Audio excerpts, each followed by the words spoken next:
Now, when you meditate, you can think about loving humanity. You can think about God. You can think about the great beyond. You can try to make your mind blank. But how many times in your life has anybody tried to meditate and talk about morality? Isn't that the kind of subject where you get tight, not open? Well, maybe, but you can ask yourself the question, is there any objective moral truth or not? Because if there isn't, then we're just about anything we do is meaningless. Nothing is good. Nothing has any virtue to it.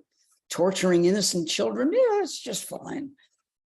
Unless there's some objective truth that we can recognize. Now, the animals don't recognize any objective truth. So how can we have, well, how different are we from those old animals? Well, we have one big difference. We speak. And there's something about language that makes, when you speak, makes it that you at least purport to tell the truth. Nobody speaks, you know, even in plays, what you speak within the play is true. Do people lie? Yeah, of course they do, but that's not so good because you're supposed to tell the truth. That's the whole language game. That's sort of the basis of the game. And if you're supposed to tell the truth when you speak, doesn't it sort of mean that telling the truth is a moral obligation? It's a moral thing to do. I think it is. And I think it's what makes people trustworthy is when they obey that very simple, that I think, you know, self-evident truth. When you speak, you tell the truth. And from that comes being a trustworthy person. And there we have a pretty good basis for morality, I think. I'm not going to go on with it.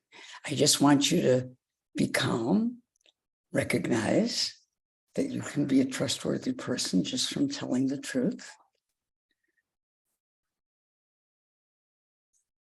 And I don't know if you ever think about these problems. If you don't, then this may be way au-delà, beyond your recognition, and doesn't matter to you at all. But if you think about these things in a serious way, then I hope this frees you a little bit.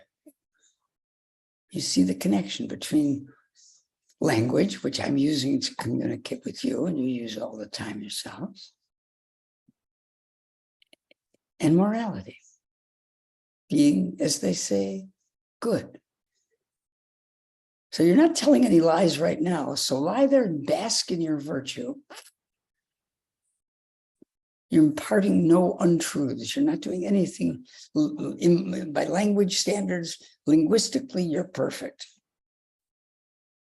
So lie there and sit there and love it.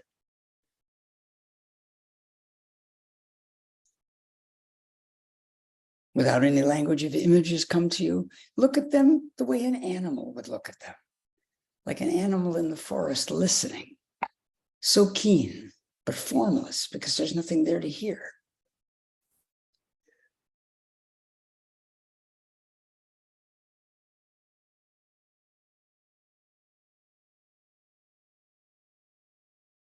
If thoughts come into your head, contrast them with the background in which they come forward. The background having nothing in it. Camus once wrote about the benign indifference of the universe. That may be where we're at when you meditate. It's not this and it's not that, but it is benign. Nothing threatening about it.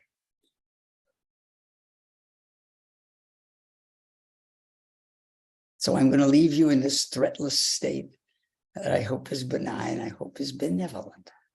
And I'll see you next week. Bye.